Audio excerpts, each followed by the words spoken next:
Bonjour à toutes et tous.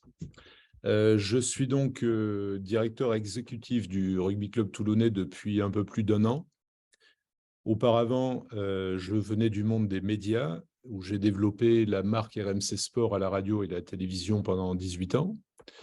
Et entre-temps, j'ai développé également, je suis toujours membre du board et du comité stratégique, la plateforme Sportall, qui est une plateforme OTT dédiée au sport qu'on appelle du second tiers, donc on va dire les sports olympiques, pour schématiser, qui est en plein développement en France et à l'international. Voilà pour mes activités. Le Rugby Club Toulonnais, lui, est dans une phase on va dire, de redéveloppement ou de renaissance, si je puis dire. C'est un club qui a vécu de très grandes heures au milieu des années 2010, qui ensuite a suivi un creux, qui a été repris par Bernard Lemaître, qui est quelqu'un qui, depuis 3 ans, structure ce club sur des bases extrêmement ambitieuses, veut en refaire un des clubs majeurs en Europe, et pour ça, travaille à la fois sur un plan sportif ambitieux, basé sur de la formation et une structuration du domaine sportif très importante pour les années qui viennent. Et parallèlement, il y a un chantier de business développement qui est lui aussi très ambitieux, qui est basé sur la création de nouveaux actifs. Donc, ça va d'actifs fonciers, puisqu'on est dans des bâtiments flambant neufs, ou certains autres en construction. Le campus RCT sera doté de 2 bâtiments flambant neufs à partir de l'été 2023. Il y en a un qui est déjà dédié au personnel et à la performance dans lequel je me trouve. Et il y en aura un deuxième qui sera dédié au grand public, qu'on appelle pour l'instant le Clubhouse, qui va être un lieu d'entertainment, un resort ouvert à tous les publics, à la fois entertainment et corporate, et qui sera basé au cœur du campus, le long du terrain d'entraînement, ce qui sera une première en France. Parallèlement à ça, on développe également d'autres types d'actifs, beaucoup d'activités dans l'événementiel et beaucoup de dynamique également sur le digital, où les 2 grands premiers chantiers qu'on a ouverts depuis un an sont d'abord un chantier média, RCT Média, donc qui produit du contenu de manière exclusive et importante désormais. Ce contenu, on le retrouve sur différents tuyaux et différents modes de diffusion, notamment la nouvelle plateforme OTT RCT Play, qu'on a développée avec Sportall. Bon, on travaille entre amis. Et le deuxième grand chantier, c'est le Web3, pour lequel on travaille sur une réflexion stratégique depuis plus d'1 an avec Karen Jouve et Guillaume, avec Dorsport. Et cette stratégie, on va commencer à la développer cette semaine, puisque c'est à l'occasion du match de la réception de Pau samedi prochain qu'on lance nos premiers NFT, qui sont le début d'une stratégie d'ensemble dont on va parler ce matin dans le Web3. Voilà. Ouais, c'est super. Voilà la roadmap de présentation. On a une bonne roadmap et une bonne vision. Donc, du coup, j'enchaîne. Tu as présenté rapidement Karen et Guillaume. Donc, Karen qui est là aujourd'hui, la fondatrice de Doors et Doors Sport. Donc, du coup, Karen, si tu peux te présenter également, ça serait génial. Yes, eh ben, bonjour à toutes et tous et merci Adrien de nous recevoir avec François. Donc effectivement, j'ai eu l'honneur d'avoir créé aujourd'hui 2 sociétés, donc Doors qui est un cabinet de conseil spécialisé dans le Web3, avec qui on accompagne un certain nombre de clients sur leur projet Web3, de la réflexion stratégique jusqu'à l'exécution, et des clients du coup dans des secteurs comme l'entertainment, le luxe, les services, l'automobile ou la logistique, et Dorsport, qui est donc l'agence Web3 dédiée au sport, avec laquelle on a la chance d'accompagner le RCT, qui est notre tout premier client. Et en tant que Toulonnaise, c'est forcément une fierté. Donc c'est pour ça qu'avec François, voilà, on a aussi forcément une relation importante depuis 1 an. Et avec Dorsport, on accompagne d'autres acteurs du sport, comme la Fédé de foot, la Ligue de rugby, la Ligue de handball, Alpine, et d'autres encore. Et donc, effectivement, comme le disait François, on a démarré il y a un peu plus d'1 an cette réflexion stratégique avec le RCT. On y reviendra après, mais en tout cas, ce que je tiens à souligner, c'est que par rapport à tous pas mal de projets en tout cas qu'on voit, voilà, le Rugby Club toulonnais se donne vraiment les moyens de ses objectifs. C'est assez iconique en fait pour un club. Il y en a très peu aujourd'hui dans le monde qui ont une stratégie aussi ambitieuse sur les enjeux du Web3 et de manière globale, puisqu'on parlera à la fois de NFT, de fan engagement et de métaverse et aussi de gaming. Et donc voilà, hâte de tout vous détailler dans les minutes qui suivent. Super. Alors, dans ces cas-là, je te propose qu'on rentre directement dans la stratégie du RCT, que tu nous présentes ce que vous avez mis en place conjointement. Je te laisse la main pour que tu puisses présenter. Oui. Alors, pour démarrer, peut-être François, si tu veux présenter au global, et après je rentrerai dans le détail sur la partie NFT Metaverse avec des slides. Ouais. Oui, peut-être un mot sur la genèse de cette stratégie Web3. Elle s'inscrit dans une volonté du club d'être avant-gardiste dans l'innovation au sens large. Donc, on parle beaucoup d'innovation événementielle et digitale dans le club. Et ensuite, le premier enjeu, pour nous, est un enjeu de fan engagement. Le maître mot du développement du club aujourd'hui, et son objectif principal, c'est le rayonnement de la marque à travers l'élargissement de la fanbase. Donc, le digital est un vecteur essentiel. Donc, tous les enjeux digitaux doivent être explorés et exploités au mieux par le club. Donc, la vertu première à nos yeux aujourd'hui du Web3, c'est de créer du fan engagement et d'aller chercher de nouveaux publics, sachant que la problématique, vous la connaissez, elle est valable pour tous les clubs de sport, toutes les ligues, toutes les fédés et d'ailleurs aussi pour tous les médias, c'est leur vieillissement. Donc, un enjeu fort est la conquête de nouveaux publics, de publics plus jeunes, plus féminins, plus éloignés du club, géographiquement. Donc, le digital est évidemment un enjeu essentiel.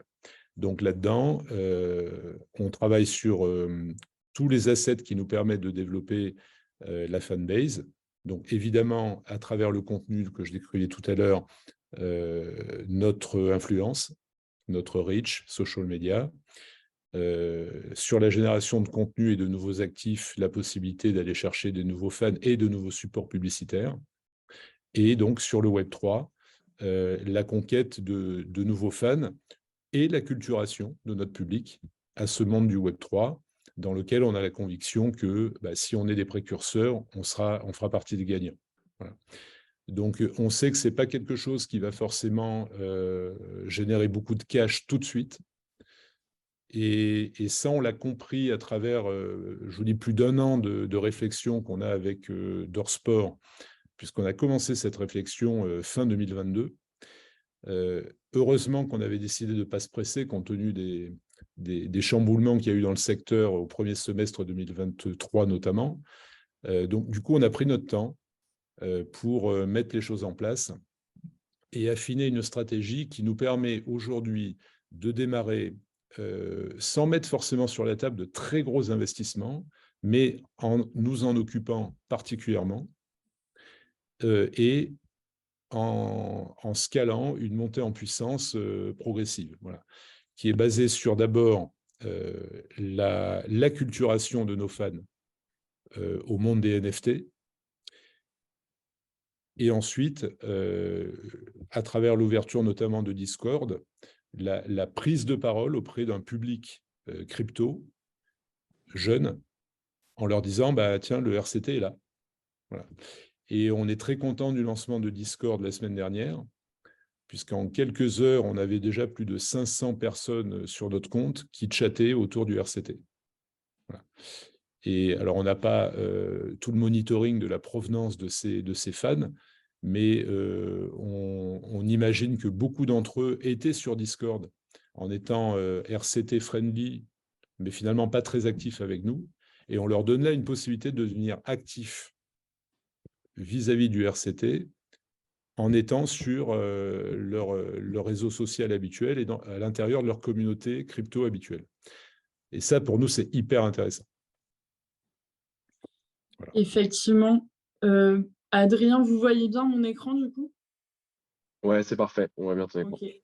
Du coup, effectivement, pour compléter ce que dit François et aller dans le concret, effectivement, le challenge pour un club de rugby qui va dans le Web3, c'est comment on adresse deux types de populations. Ce que disait François, c'est comment d'un côté, on va fidéliser et engager ses supporters actuels sur de nouveaux canaux.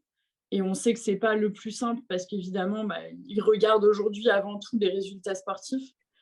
Et comment, en même temps, on va aller chercher toute une population de digital native ou crypto-friendly qui, a priori, alors soit s'intéressaient au RCT parce qu'ils viennent de Toulon ou ils connaissent le sujet, soit ne connaissent rien au rugby et qu'on va pouvoir aller capter par de la gamification, de l'engagement. Et donc, effectivement, on a déroulé en fait une stratégie, non seulement pour qu'elle soit progressive, qu'on puisse justement aller toucher ces audiences à différents moments et qu'à la fin, la stratégie Web3 du RCT soit aussi liée à ses piliers et à son identité actuelle et puisse s'insérer dans des logiques de parcours utilisateur et fan expérience au service de la fidélisation, au service du CRM, au service demain des enjeux business, mais aussi vis-à-vis des partenaires et des hospitalités.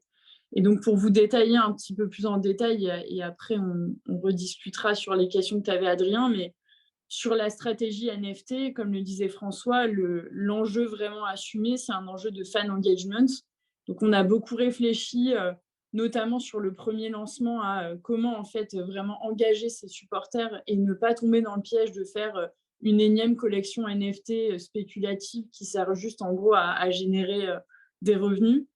Et donc, la première activation qui sera lancée ce samedi à l'occasion du match Toulon-Pau est le début en fait d'un cycle qui aura lieu sur toute la fin de saison et les saisons prochaines autour d'un slogan qui est assez évocateur, qui s'appelle RCT pour l'éternité, où l'enjeu, c'est vraiment d'aller engager en fait les supporters les plus assidus et de les remercier pour leur engagement, leur assiduité, en leur permettant d'avoir un NFT avec deux niveaux de rareté, donc un NFT gratuit et un autre à 5 euros, qui donne du coup accès à une pyramide d'avantages et donc des avantages exclusifs en tant que supporter qui vont de socles, on va dire, basiques, comme faire partie de la communauté, pouvoir avoir des droits de vote ou avoir par exemple une boisson au prochain match, jusqu'à des avantages vraiment premium pour ceux qui auront collectionné le plus de NFT durant la saison. Donc il y a aussi cette logique de fidélisation et de collection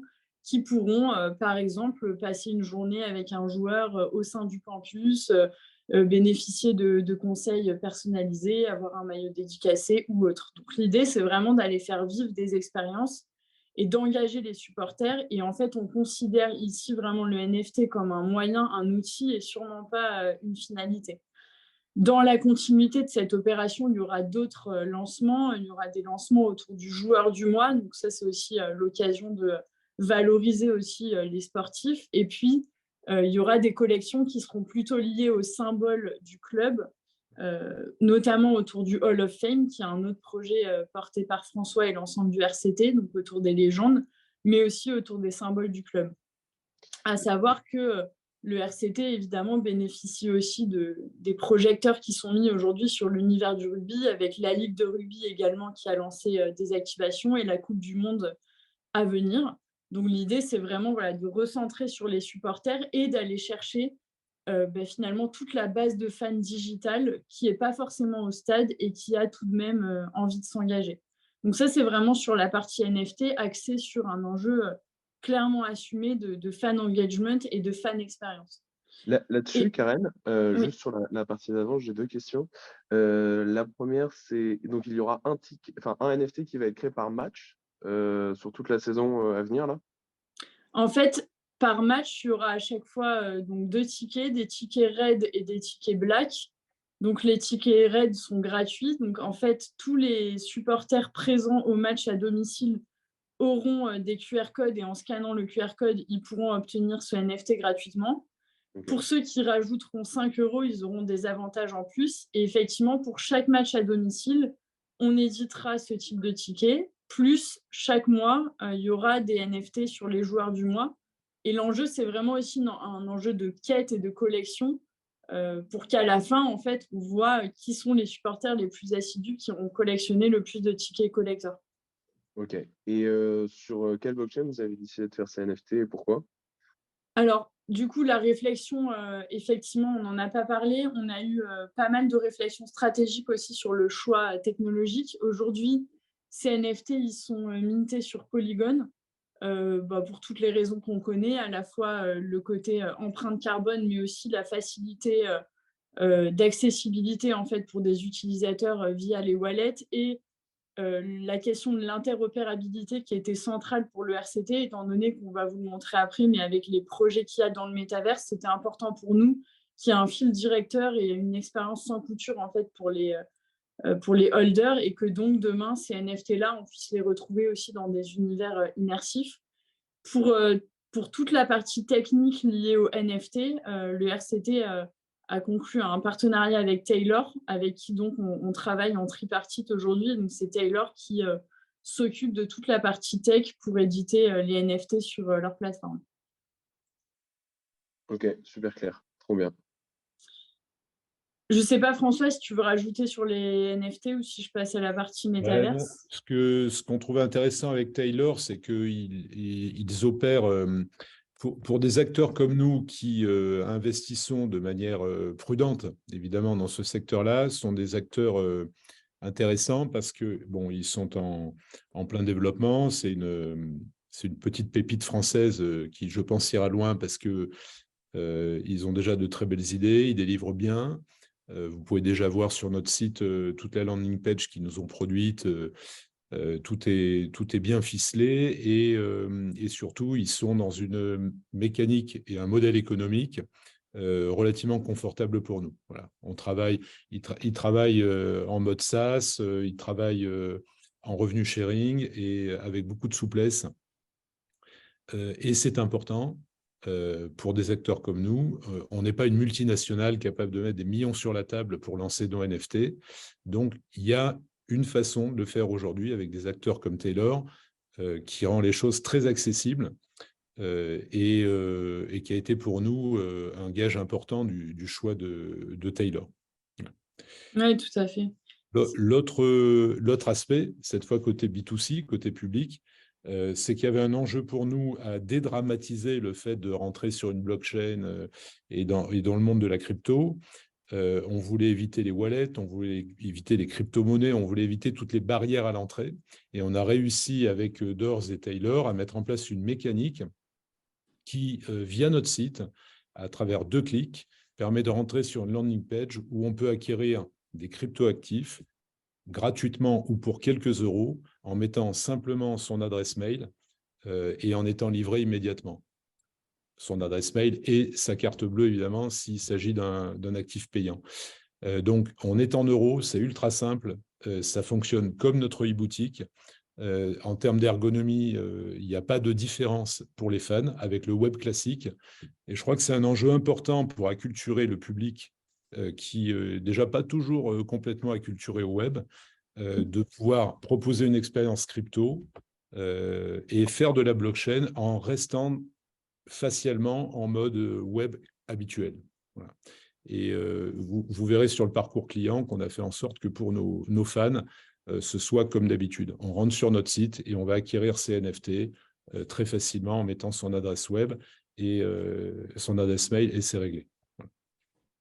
Ouais, effectivement, tu t'as pointé deux points importants et enfin, on avait prévu d'en parler dans le fil pour tout le monde et je pense qu'il y aura peut-être des questions après, mais à la fois le modèle économique et la user experience, c'est vrai que le modèle économique, c'est souvent une question qu'on nous pose, en tout cas nous, côté Doors ou Doors Sport, et aujourd'hui, on voit qu'il y a des modèles économiques assez différents pour les acteurs et c'est important, en fait, dès le début, de réfléchir à ce business plan, ce business model et d'avoir voilà, finalement une vision sur à la fois le PNL et le business model qui soit viable et durable pour les acteurs économiques. Et donc, tout dépend aussi évidemment du niveau d'investissement qu'on y met.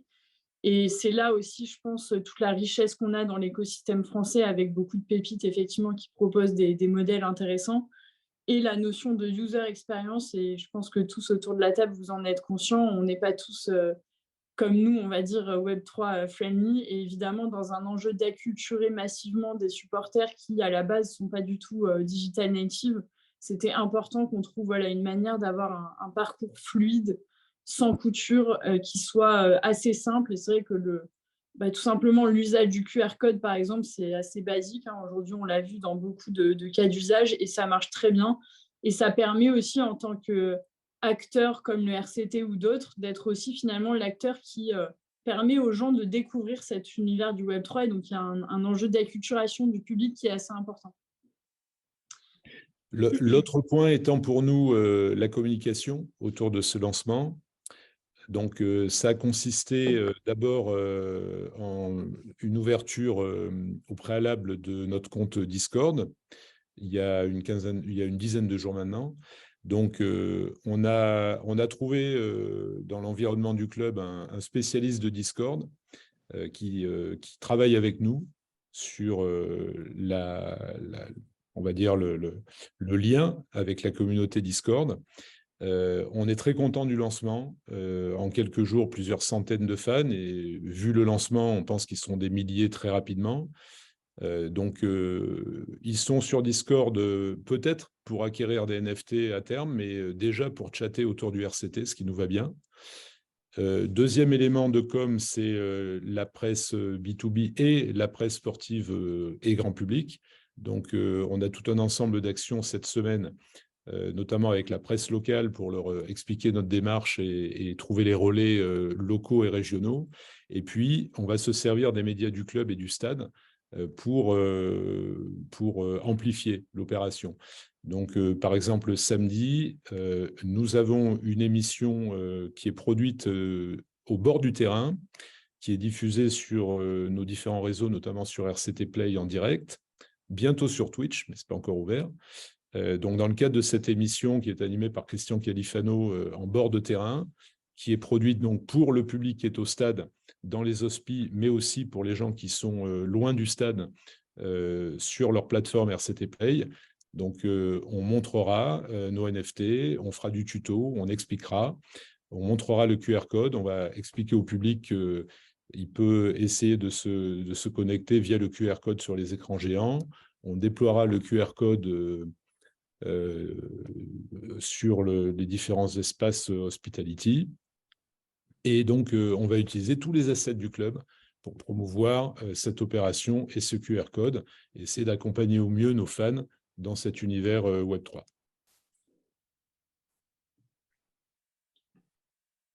Adrien, je passe à la partie métaverse ou tu veux prendre des questions peut-être, je ne sais pas. Passons à la partie métaverse, on fera les questions à la fin. Ok, ça marche.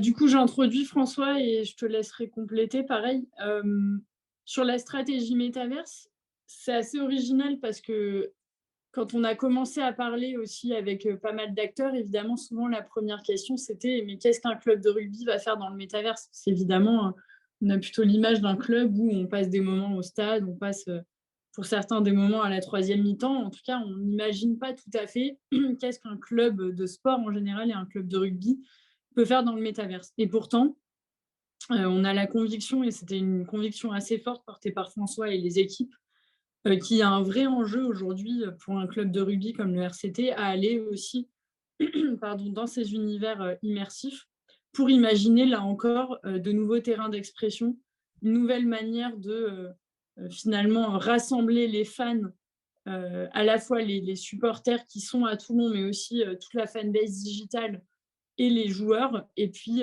créer finalement une nouvelle histoire aussi du RCT dans ces univers-là. Donc, on l'a réfléchi en fait de deux manières. Je vais mettre cette slide rapidement. Aujourd'hui, le RCT va se lancer sur finalement deux terrains d'expression différents mais complémentaires. Alors, deux terrains d'expression, ce qui veut dire aussi deux types de plateformes, on pourra en reparler après.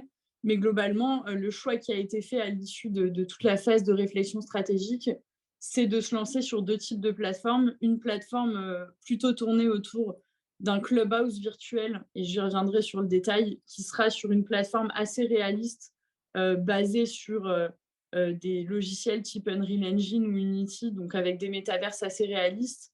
Et de l'autre côté, un terrain de jeu virtuel, donc vraiment un stade en fait virtuel dans The Sandbox, puisque le RCT a acquis une parcelle The Sandbox l'an dernier, avec l'aide de Sébastien Borgé, qui pour le coup est toulonnais et donc avait un attachement particulier au RCT.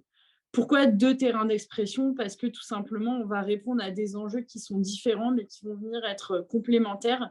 Et tout ça dans le fil directeur d'une stratégie Web3 qu'on explique depuis le début, avec un lien assez fort, évidemment, avec les NFT, mais aussi avec le monde réel.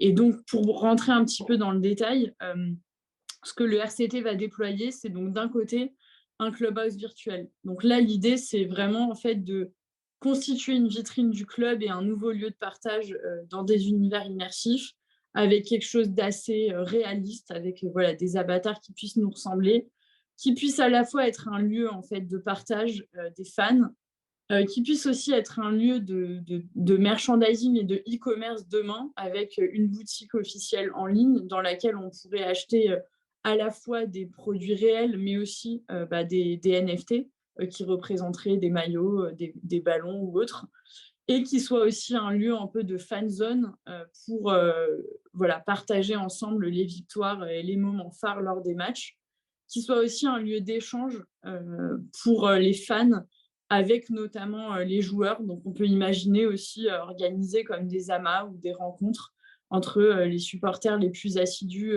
et les joueurs, et que ce soit voilà, un lieu qui évolue évidemment avec le temps.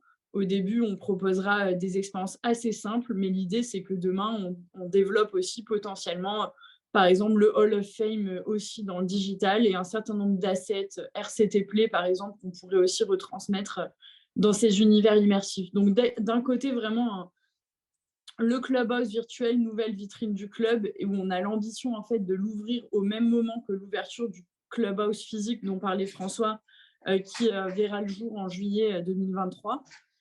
Et donc, on a aussi envie de relier ça à une présence physique et se dire que, par exemple, dans le clubhouse physique, on retrouvera des bornes avec, par exemple, des casques de réalité virtuelle ou un corner store qui permettent aussi aux gens qui se rendent dans ce lieu physique, là aussi, d'être acculturés, de découvrir l'univers virtuel en pouvant mettre rapidement un casque de réalité virtuelle et en se retrouvant dans ces univers-là pour que, quand ils rentrent chez eux, ils puissent poursuivre leur expérience. Et de l'autre côté, le terrain de jeu virtuel qui arrivera plutôt dans un second temps sur la fin de saison 2023 et le début de la saison 2024, où là, c'est clairement un axe vraiment gaming assumé, donc en partenariat avec The Sandbox, où là, l'idée, c'est de construire un stade virtuel avec toute cette logique aussi de décentralisation, qui puisse être quand même accessible avec un wallet plus Web3, et donc là, on s'adressera beaucoup plus à des gamers et à des crypto-avertis, et qui puisse être aussi demain un lieu de rencontre entre potentiellement d'autres clubs, d'autres marques, qui puisse être aussi potentiellement un nouvel endroit en fait publicitaire, par exemple pour des partenaires du RCT, pour vraiment tirer parti pleinement de la notion aussi de décentralisation. Et c'est une volonté marquée du RCT, voilà, de faire partie des acteurs majeurs qui investissent dans The Sandbox et de pouvoir bénéficier de cet effet d'écosystème. Et au milieu de ça, en fil directeur, évidemment, les NFT qui vont jouer un rôle important, qui pourront être à la fois la porte d'entrée ou de sortie de ces univers-là, des espaces qui soient évidemment dédiés aux holders, toujours dans cette logique d'utilité et de pyramide d'avantages, une communauté Web3 privilégiée et de la cogénération de trafic entre ces différentes plateformes, le tout lié, comme je le disais, à un lien avec le digital. Donc voilà un peu en quelques mots la stratégie métaverse. Et après, juste pour vous montrer une petite vidéo qui avait été faite justement par Sébastien Borget. Alors, je ne vais pas la montrer en entier, mais juste sur l'introduction, parce qu'on la trouve sympa, pour vous immerger un peu et voir à quoi pourrait ressembler le stade virtuel. Je vous mets juste le début de la vidéo. Hop, et je vous l'enlèverai après. Où du coup, ils avaient pu déjà modéliser un petit bonhomme avec un ballon qui tape pour voilà, déclarer finalement officiellement le fait que le RCT rejoignit The Sandbox. Donc voilà en quelques mots. Et François, peut-être que tu as envie de rebondir et d'un peu plus spécifier ce que j'ai dit, mais l'idée, c'était de vous montrer un peu de manière globale finalement la stratégie métaverse et pour quelles raisons, encore une fois. 2 raisons assumées. La première, c'est vraiment d'aller investir ces nouveaux terrains virtuels et acculturer nos publics et le public du RCT à ces nouveaux usages. Deuxièmement, imaginer en fait le e-commerce de demain et la partie loyalty 3.0. Et troisièmement, assumer le côté gamifiant et pour aller chercher des nouvelles audiences qui, a priori, ne s'intéresseraient pas au rugby. Merci Karen. Bah, écoute, c'était très complet. Simplement, ce qui est sympa, c'est qu'au départ, on avait imaginé le premier pilier de la stratégie, c'était Sandbox, la partie gamification. Et puis, en fait, dans un deuxième temps, Dorsport nous a montré une petite démo de 3D qui nous paraissait intéressante en mode Web 2, Web 3. Et là, on s'est dit, mais c'est un bon moyen, finalement, comme on a l'arrivée prochaine d'un clubhouse physique, réel, à l'été 2023, c'est un bon moyen de faire découvrir ce clubhouse de façon anticipée. Donc, si on arrive à tenir les délais, l'idée, c'est qu'on sorte ce clubhouse virtuel 2 à 3 mois avant l'ouverture du clubhouse réel. Et donc, nos fans Web3 pourront découvrir en avant-première ce lieu.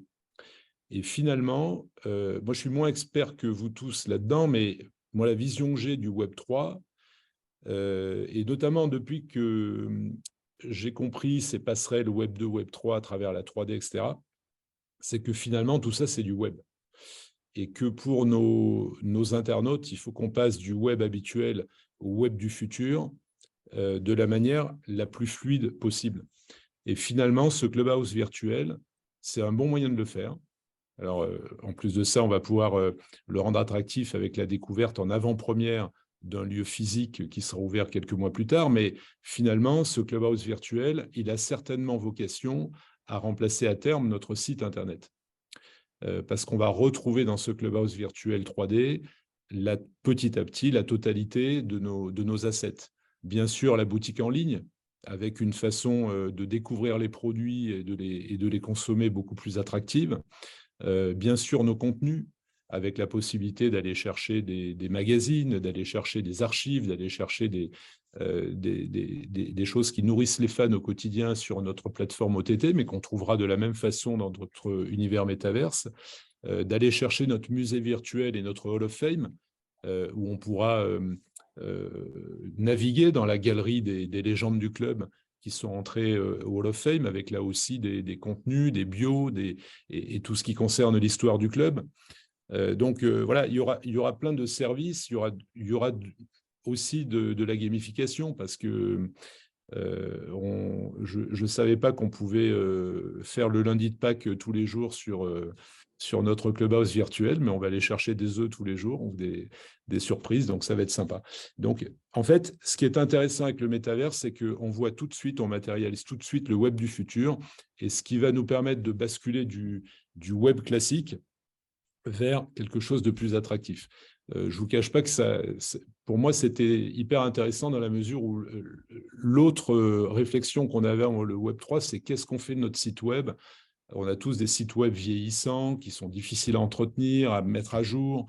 Là, on se dit qu'on va peut-être y aller beaucoup plus vite, finalement, et de manière plus radicale à travers ce clubhouse virtuel, dont je ne sais toujours pas vous dire s'il est Web 2 ou Web 3, mais Ce il sera faut un peu des deux. que ce soit du web. Voilà. Ouais, et ce que tu dis, François, pour finir, Adrien, je pense que tu as des questions, mais ce qui est important aussi, c'est vraiment, encore une fois, les points d'entrée et les points de sortie, parce que le vrai sujet, et je pense que vous, tous autour de la table, vous en êtes conscients, on le voit, c'est comment on attire les gens sur ces univers, comment ils y restent, et après, quand ils y sortent, qu'est-ce qu'ils y gagnent, en fait. Et du coup, l'idée aussi d'avoir ces deux terrains d'expression, en plus de la partie NFT, c'était aussi de se dire, on crée des ponts, et donc effectivement, l'idée des Easter eggs, où de temps en temps, il y aura des quêtes, ils pourront réussir les quêtes, ouvrir l'œuf, et dans cet œuf-là, ils pourront trouver un certain nombre de choses, dont par exemple demain, un tunnel pour se rendre dans The Sandbox. Ça peut être une idée, donc, ou bien un contenu exclusif RCT Play. Donc c'est aussi l'idée de lier comme ça un certain nombre de plateformes, et donc de pouvoir avoir une expérience encore utilisateur qui soit vraiment fluide et sans couture, et que les gens sachent pourquoi ils y vont, qu'est-ce qu'ils y font, et qu'ils y reviennent, parce que c'est bien l'enjeu aussi de savoir et d'avoir envie d'y revenir pour continuer de vivre des expériences. Super intéressant. Je me permets juste de poser une petite question. J'aimerais savoir en fait un peu comment les fans ont réagi à toutes ces annonces, ce tournant, le développement de la branche Web3, etc. Donc, je comprends que du coup, qu'il y a beaucoup de monde qui est venu sur le Discord, mais sinon, de manière générale, sur les ambitions métaverses, les ambitions Web3, etc.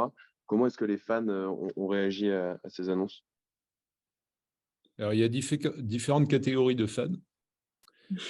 Actuellement, on est dans un passage où l'équipe joue pas très bien. Donc, il y a beaucoup de critiques sur les réseaux sociaux liées au jeu de l'équipe. Et ces critiques sont cristallisées par une cinquantaine de fans très critiques vis-à-vis du club, qui sont ultra minoritaires. Donc évidemment, là, ces jours-ci, dans ce contexte-là, quand on leur parle de NFT, vous imaginez la réaction. Ils nous invitent à mieux jouer au rugby plutôt qu'à nous intéresser au Web3. Mais ça, c'est pas très grave, mais c'est pour être tout à fait honnête sur ce qui ressort en ce moment des réseaux sociaux, puisque c'est toujours la minorité la plus agissante qui se fait le plus entendre. Mais à côté de ces 50 fans qui sont un peu déboussolés par ça et qui pensent que c'est pas le moment, mais parce qu'ils n'ont pas tous les éléments, ils n'ont pas la vision long terme, etc. Moi, je retiens surtout qu'il y a déjà 10 fois plus de fans qui chattent autour de nous sur Discord que ceux qui râlent sur Twitter. Donc, c'est ça qui nous intéresse. Et au rythme où vont les choses, ils ne seront pas 10 fois plus nombreux, ils seront 100 fois ou 1000 fois plus nombreux très vite. Donc, moi, je suis assez bluffé par l'accueil génial qu'a reçu le compte du RCT sur Discord. Et ça, c'est hyper encourageant parce que quand on vient d'une institution comme la nôtre, avec un public vieillissant, nos core fans ont plutôt l'âge des parents de ces internautes-là, on se dit, oulala, qui va être là finalement? Et puis finalement, il y a beaucoup de monde. Chez les moins de 30 ans, on a beaucoup de monde qui s'intéresse à ces sujets-là, et on voit tout de suite que, notamment à travers les réseaux sociaux dédiés, on fédère immédiatement. Et encore une fois, on ne fédère pas que juste pour savoir comment on fait pour acquérir un NFT ou comment ça marche. On fédère parce qu'ils viennent chatter sur le RCT, quoi, tout simplement. Ils parlent de sport, ils parlent du club, ils parlent des joueurs. Et ça, c'est génial. On a installé la discussion sur Discord. Voilà. Et en fait, on parle plus de rugby que de NFT sur le Discord du RCT. C'est ça. Et ce qui est intéressant aussi, Adrien, par rapport à ta question, c'est que clairement, comme dit François, de toute façon, on savait qu'il y aurait des gens voilà, qui ne comprendraient pas et puis d'autres qui aimeraient. Ce qui est intéressant, c'est que pour l'instant, ça confirme ce qu'on avait anticipé quand on avait fait un peu nos études de marché. C'est finalement parmi les core fans, ceux qui sont voilà, dans des catégories d'âge peut-être moins tournées vers le digital, évidemment, sont très à cran. Et puis pour la plupart, voilà, il faut aussi comprendre que dans l'univers du rugby et surtout au RCT, j'en parle en connaissance de cause, en étant toulonnaise, il y a un espèce de truc un peu sanguin chez les vrais supporters où forcément, dès que ça ne gagne pas, bah, ils assimilent tout le reste des actions à ça, alors qu'en fait, lancer des NFT, ça n'a rien à voir avec le fait d'être sur le terrain et de gagner un match. Mais en revanche, tous ceux qu'on avait identifiés comme étant potentiellement voilà, des ambassadeurs aussi du projet se confirment, puisque sur les réseaux sociaux et sur Discord, il y a aussi beaucoup de gens plutôt effectivement un peu plus jeunes qui trouvent et qui accueillent de manière très favorable ces opérations en disant justement que le RCT change en fait avec son temps et voilà, profite aussi de tous ces nouveaux univers pour avoir une image de marque et un impact qui est positif. Et de toute façon, c'était un enjeu assumé que d'aller chercher toute cette fan base justement plutôt digitale qui aujourd'hui n'est pas forcément dans les gradins, mais a le RCT dans le cœur et aura envie de s'y engager d'une autre manière. Ouais, c'est trop bien. En vrai, je trouve que l'exemple, enfin le Discord, c'est vraiment une super réussite. Si les gens arrivent à parler. Et vous l'avez lancé il y a combien de temps, le Discord? Une semaine, 10 jours à peu près. Ouais, une semaine, 10 jours. Donc, et en fait, pour le coup, par rapport à d'autres projets, il n'y a pas eu un... Comment dire, on n'a pas été hyper pushy. Donc en plus, les 500 personnes sont arrivées très vite. Voilà, ça a été juste publié sur les réseaux sociaux du RCT, mais voilà, il n'y a pas eu non plus une campagne énorme. Et donc, on voit que de manière assez naturelle, beaucoup de gens sont venus. Évidemment, il va grossir avec le temps au fur et à mesure des différentes opérations. au stade, il y a aussi beaucoup de communication dans le stade autour de ça. Donc, les gens sont curieux, hein. Moi, j'y étais encore vendredi dernier. Dès qu'on installe des kakémonos avec des QR codes, bah forcément, ils sont curieux, ils viennent parler, ça les intéresse. Et vraiment, effectivement, l'enjeu du Discord, c'est que ce ne soit pas juste pour le Web3, c'est que ce soit avant tout un forum d'échange en fait, des fans du RCT. Et je pense que sur ça, le pari est plutôt réussi. Ouais. Ouais, c'est vraiment bien. Je vous propose qu'on passe aux questions-réponses avec les personnes qui sont avec nous aujourd'hui. Je crois que Constantin, tu avais une question. Je te laisse prendre la parole. Normalement, tu peux activer ton micro. Oui, c'est bon, vous m'entendez bien? Ouais, c'est parfait. Salut Constantin. Salut Karen, bonjour François, bravo pour le boulot qui a déjà été fait. Moi, j'avais une question sur comment vous faites en sorte que ce projet-là ne devienne pas, on va dire, une copie des abonnements, par exemple, payants qu'il peut y avoir pour les fans. Si je prends l'exemple, donc moi je ne suis pas toulonnais, mais si je prends l'exemple de MyParis, par exemple, qui est une formule d'abonnement pour les fans les plus engagés et qui est toujours un peu décevante parce que les utilities derrière sont en général assez limitées. Ça, c'est ma première question. Et la deuxième, c'est est-ce que vous avez prévu d'utiliser les NFT pour récompenser dans votre stratégie CRM ou dans la stratégie d'engagement vos fans qui sont les plus engagés justement et en fait d'utiliser ça comme moyen de récompense. Donc voilà, comment ça devient un vrai outil d'expansion de votre base de fans au-delà du cœur, à mon avis, qui est déjà très fan. Ouais. François, je te laisse peut-être Ouais, répondre. tu pourras compléter, mais en effet, l'attractivité de ces premiers drops est totalement liée au reward. Donc, il y a énormément de gratifications mises sur la table par le club pour booster cette première vague qui doit nous permettre d'embarquer le maximum de fans dans notre expérience NFT. Donc, on la base beaucoup plus là-dessus pour l'instant que sur acheter un actif pour avoir une capacité d'être abonné ou d'être… bon, pour l'instant, on est vraiment dans de la récompense pure et dure à côté de la mécanique d'abonnement ou de vente de billets. On voit bien hein, le lien qu'on pourra faire très vite avec ça, mais pour l'instant, c'est totalement décorrélé.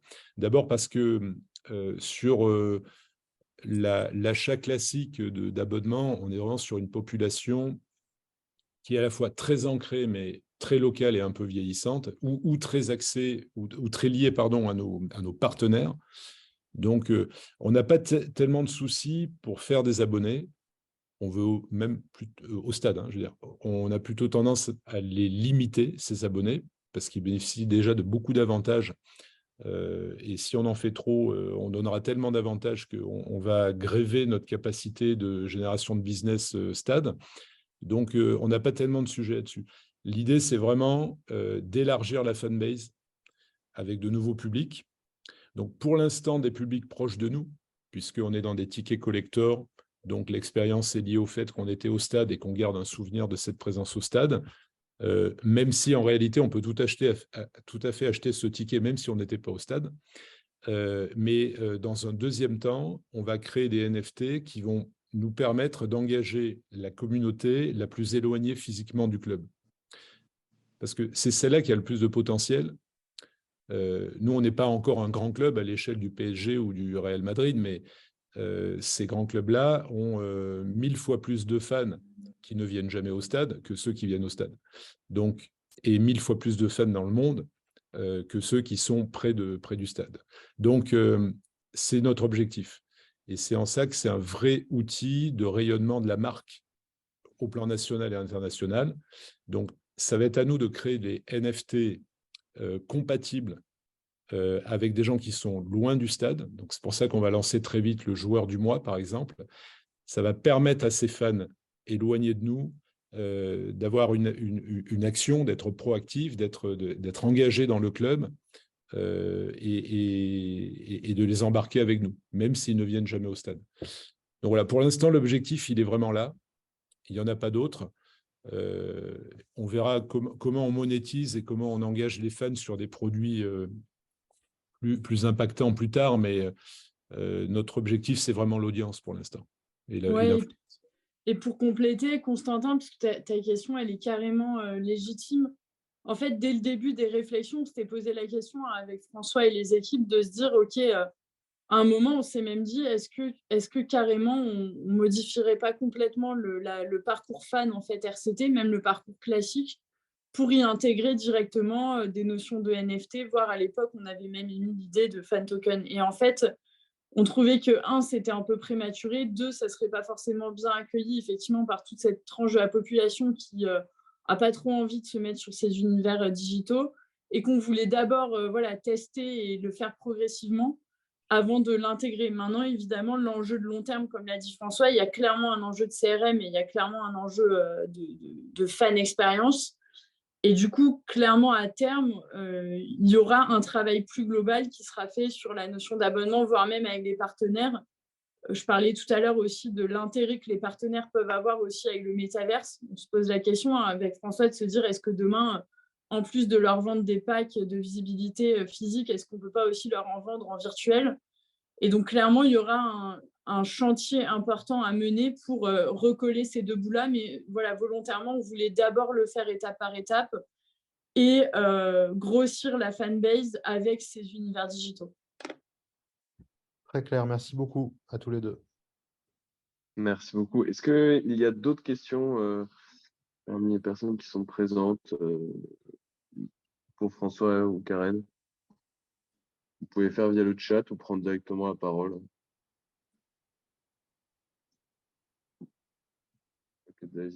Oui. Oui, bonjour à tous. Merci beaucoup pour cette présentation et cette introduction et de vos stratégies. Ça a l'air passionnant. Je me posais la question sur le jeu. Est-ce que Sora ou d'autres initiatives de ce type vous inspirent et vous disent peut-être aussi investiguer ce champ-là d'application des NFT? Alors, je vais laisser rapidement la parole à Karen parce qu'elle elle opère ça au niveau de la Ligue.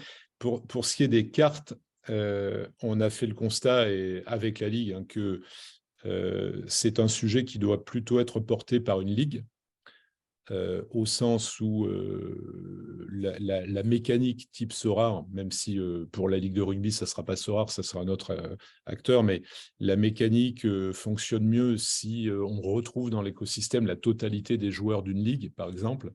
Et d'autres exemples ont montré qu'un club qui irait tout seul sur ce marché-là, s'il n'est pas assez costaud, peut se planter. Donc, on a préféré, nous, laisser cette brique-là à la Ligue, qui opère ça pour l'ensemble des clubs, dans une mécanique qui permet au club de recevoir une partie des royalties qu'il a lui-même générées à travers ses joueurs. Oui, effectivement. Donc, pour bien connaître le sujet, vu qu'on travaille aussi avec la Ligue, donc effectivement, ça a été aussi une décision collégiale avec tous les clubs. Parce que pour le coup, là aussi, il y a des vraies stratégies et aujourd'hui, ce n'est pas toujours le cas dans tous les sports. Et je pense que le rugby est un des sports qui a innové en la matière, c'est de se dire, voilà, intelligemment, OK, tout le monde va vouloir se lancer dans le Web3, mais comment on fait en sorte aussi pour les fans qu'il y ait une cohérence entre les actions que pourrait faire la Ligue, les clubs, voire même demain la Fédé. Et donc, effectivement, la Ligue porte deux projets. Un projet de cartes à collectionner qui s'appelle Ovalie, et un projet plutôt de NFT vidéo qui est porté par Legendary Plays. Et l'idée, c'est que les clubs puissent en bénéficier. Et par exemple, pour prendre l'exemple d'Ovalie, quand je vous parlais tout à l'heure de liens qu'on fait et le fait que le RCT s'inscrive aussi dans une logique d'écosystème, dans les avantages qu'auront les holders des NFT RCT, certains justement bénéficieront de cartes Ovalie, donc de cartes en fait à collectionner, alors plutôt des joueurs du RCT, mais peut-être pas que. Et donc voilà, l'idée aussi du positionnement du RCT dans cet univers Web3, c'est de faire des ponts avec ce type d'initiative pour évidemment pas rester dans son coin, mais bénéficier aussi des autres activations qu'il y a.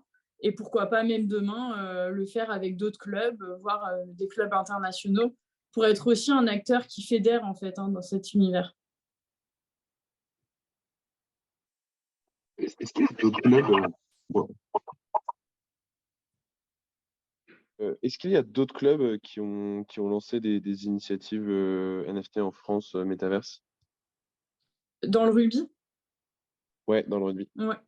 Alors, le RCT, c'est le premier club à avoir vraiment posé une stratégie ambitieuse et concrète. Après, sur quelques initiatives, il y a effectivement plusieurs clubs qui ont pris des initiatives. Le Stade Toulousain qui avait fait un drop avec Ariani à l'occasion d'un des derniers matchs de la saison l'an dernier.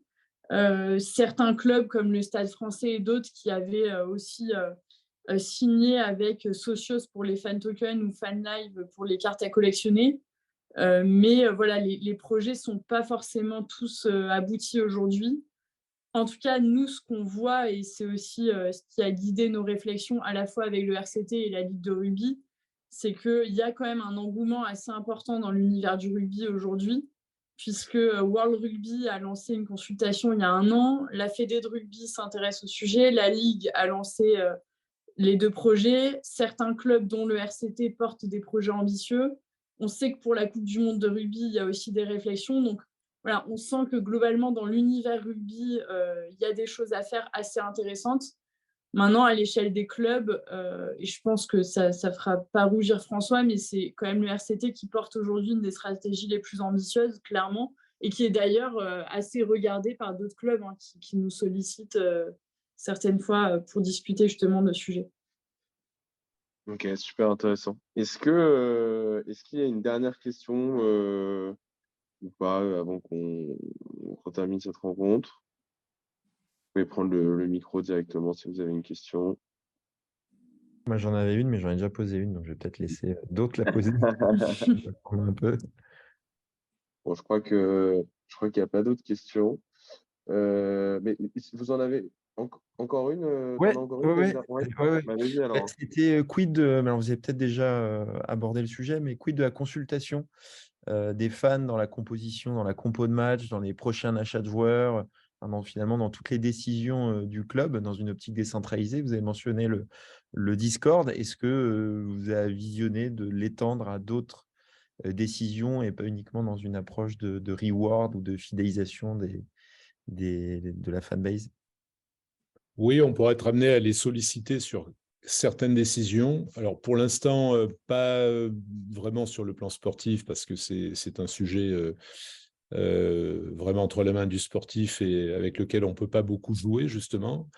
Mais dans la perspective du futur clubhouse, des futurs lancements d'événements ou de lieux liés au club, on pourra faire appel aux fans et donc, du coup, aux possesseurs de NFT de manière privilégiée. Ça fera partie de la stratégie. Oui. Ouais, et en fait, David Henry, la question, elle est hyper intéressante. On a beaucoup creusé le sujet avec François, mais j'ai envie de dire, nous, tous les acteurs du sport avec qui on travaille, évidemment, se posent cette question, notamment suite au premier lancement qu'il y avait eu par Socios dans beaucoup de clubs de un peu ce fantasme du droit de vote et de la décentralisation. Et en fait, il y a une réalité, c'est que d'un côté, nous, on pousse les acteurs qu'on accompagne et le RCT à aller dans ce sens parce qu'effectivement, c'est ça aussi l'enjeu de la décentralisation et ça peut leur apporter des bénéfices intéressants de consulter en fait régulièrement. Après, comme dit François, il y a une réalité qui est un peu plus compliquée. On le voit aujourd'hui avec le RCT. Il y a forcément beaucoup d'émotionnel en fait qui entre en jeu chez les fans dès qu'il y a des résultats sportifs, par exemple, qui sont pas au niveau de ce qu'ils attendent. Et du coup, ça peut aussi générer, je pense, beaucoup de complications. Donc, tout l'enjeu, c'est de réussir à équilibrer et trouver justement les bons endroits où les faire consulter sans non plus tomber dans le piège de ce qu'ont fait certains clubs à l'époque, par exemple, juste dire choisissez la couleur de l'écharpe, ce qui n'est pas vraiment une notion de fan engagement. Donc, on est un peu sur un terrain glissant, mais effectivement, oui, l'enjeu, c'est de demain, dans cette pyramide d'avantages, amener aussi cette notion de droit de vote et de presque un peu de DAO, même si on est encore un peu loin. Mais il faudra le faire progressivement. Et pour le coup, ça, c'est un peu du test and learn aujourd'hui. Ouais, c'est super intéressant. Socios, c'est vrai qu'il y a eu beaucoup de hype et beaucoup d'éléments. Et après, en fait, ce que tu dis, c'est qu'aujourd'hui, Socios, les clubs qui l'utilisent, c'est majoritairement l'utilité, c'est de choisir la couleur de l'écharpe, ou il y a des utilités qui sont un peu plus poussées. Dans la majorité des cas, il n'y a pas, en fait, honnêtement, il n'y a pas une vraie fan expérience, quoi. Donc, et puis au final, on en a beaucoup discuté avec eux à l'époque. Aujourd'hui, quand un socio se deal avec un club, en fait, 80% à peu près des détenteurs de tokens, ce sont des crypto-avertis. Et en fait, c'est surtout pour de la spéculation. Donc, c'est pas tant. En fait, on ne va pas tant cibler les supporters. Et du coup, nous, c'est un peu là-dessus aussi qu'on avait porté notre réflexion avec François et les équipes du RCT, c'était de se dire la logique de fan token en tant que telle, oui. Maintenant, est-ce que c'est sur un support comme ça? Pas forcément. Et nous, on va plutôt aller la chercher avec les idées, tout ce qu'on a expliqué depuis le début, de NFT, de métaverse, pour vraiment engager les fans et faire du vrai fan engagement, mais pas faire de faux espoirs aussi sur le fait de les engager, de les faire s'exprimer sur des choses où au final, on leur laissera jamais le choix, en fait. Ok. C'est aussi un exercice de transparence et d'humilité. Et je pense que ça, on apprend tous du Web3. Et effectivement, on voit beaucoup d'exemples, même dans l'univers du luxe récemment, de la beauté autour de la construction de DAO. Et moi, je trouve que c'est une des tendances, un des enjeux clés pour les mois et les années à venir. C'est d'arriver à débloquer ces sujets-là parce que, encore une fois, il y a un principe de réalité. Et aujourd'hui, il y a quand même des décisions qui sont compliquées à laisser à une communauté, quoi. Ouais, bien sûr. Bien sûr, bien sûr. Écoutez, François, Karen, un grand merci d'être venu sur ce webinaire Meta Circle. Je vois qu'on est pile dans les temps, 13h01. Donc, si je comprends bien, il faut qu'on dise à nos membres de regarder le match face à Pau ce week-end pour pouvoir avoir leur première NFT. C'est ça. Voilà. Ils vous pourront voulez dire cliquer comme rapidement ça pour sur le conclure QR code et arriver directement sur la plateforme. Je pourrais t'envoyer le lien, si tu veux, du site et du Discord, s'il y en a qui sont intéressés, avec plaisir. Bien. Trop bien, on poussera ça de notre côté. Et merci à tous ceux qui sont venus participer, ceux qui regarderont cette vidéo en replay. Donc, je vous souhaite une bonne journée à tous. Salut. Merci beaucoup. Merci, bonne journée.